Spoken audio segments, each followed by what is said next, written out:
The snow had fallen for days, thick, heavy, and endless. In the heart of Montana's wilderness, the world seemed frozen in silence. Only the wind moved, howling through the empty valleys like a ghost. Somewhere deep in those woods, a horse was dying. His name was Kodiak, a rare BASHKIR curly, known for his thick, curly winter coat and gentle eyes. Once, he had belonged to Hannah Cooper, a young woman who ran a small ranch with her father. But after a sudden blizzard separated them during a cattle drive, Kodiak vanished into the mountains.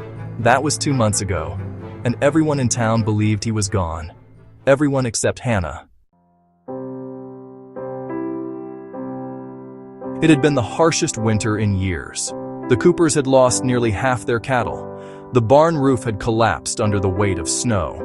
But what hurt Hannah most wasn't the loss of animals or money. It was losing Kodiak. She still remembered the moment it happened. The wind screaming, snow swirling so thick she could barely see her own hands. And then, the fence broke. The horses panicked, and Kodiak ran. She had screamed his name into the white void, until her voice gave out. But there had been no answer. When the storm cleared, they searched for 3 days.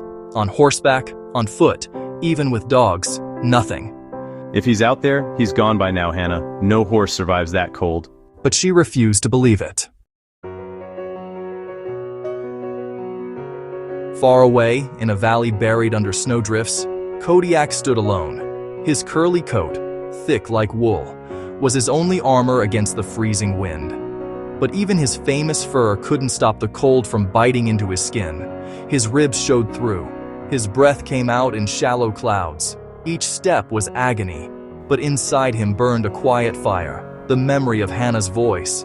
He had been her first horse, her closest friend since childhood.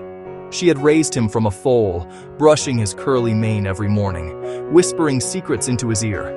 He remembered her laughter, her scent, the way she said, "You're my storm horse, Kodiak. Nothing breaks you." Those words became his heartbeat. They kept him alive. Chapter 3: The Shelter.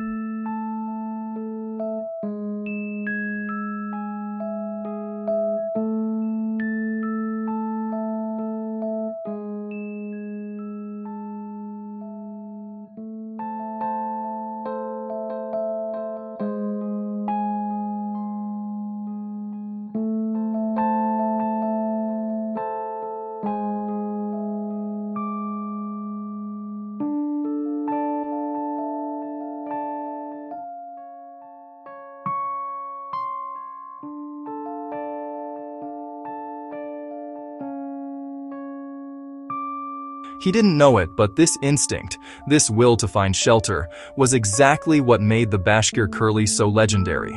A breed born from survival, a horse made for the impossible.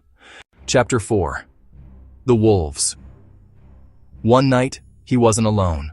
The silence broke with the crunch of snow outside. Wolves. Kodiak's ears flicked up. His heart pounded. Through the broken window, he saw them. 3 gray shadows circling the cabin.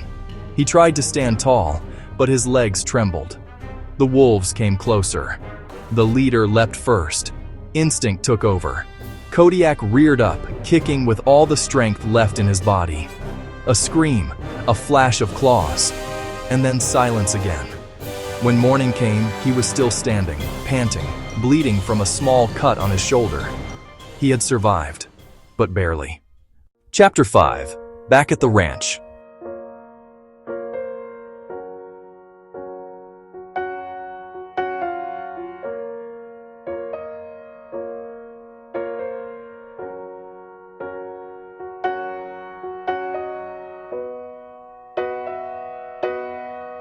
You can't keep chasing ghosts, Hannah.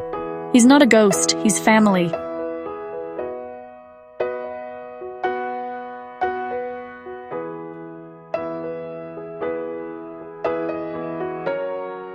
Still, she never stopped calling his name into the wind. Kodiak's strength was fading. His cough grew worse. His legs buckled more often. He hadn't eaten in days. A fever burned in him. Pneumonia, just like the vet had warned months ago. He lay down on the frozen floor of the cabin, his breath shallow. Outside, snow began to fall again. The blizzard was returning. For hours, he didn't move. Then, through the storm, something changed. A faint sound. A human voice.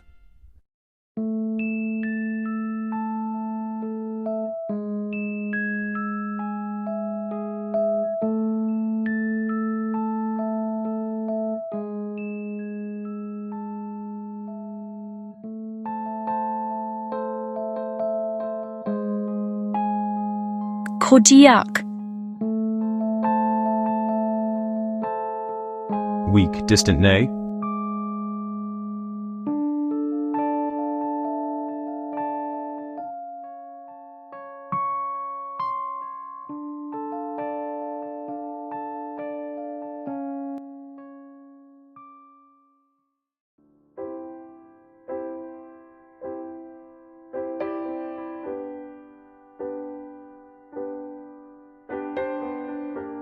Oh my God, Kodiak, you're alive.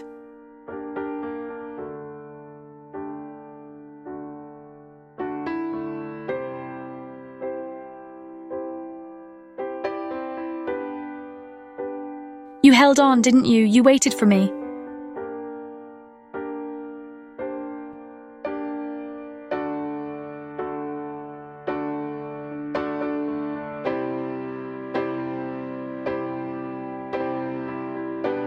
Stay with me, boy. You've come too far. Chapter 9. The Journey Home. At sunrise, the storm finally broke. The mountains glowed pink and gold. Hannah managed to get Kodiak on his feet, barely. She wrapped him in a wool tarp and tied him gently to Scout. Step by step, mile by mile, they made their way home. When they reached the ranch 3 days later, both horse and rider were half frozen, but alive. The neighbors helped carry Kodiak into the barn. The vet shook her head in disbelief. He shouldn't have survived that. He did, because he's a curly and because he believed in coming home. Months passed. The snow melted, the fields turned green again, and in the middle of it, grazing peacefully under the sun, stood Kodiak, his curly coat shining like copper in the light. Children from the town came to see the miracle horse of Montana.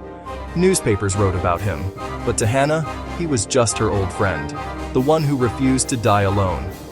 Every night she brushed his coat and whispered, "You made it through the winter, Kodiak. You never gave up."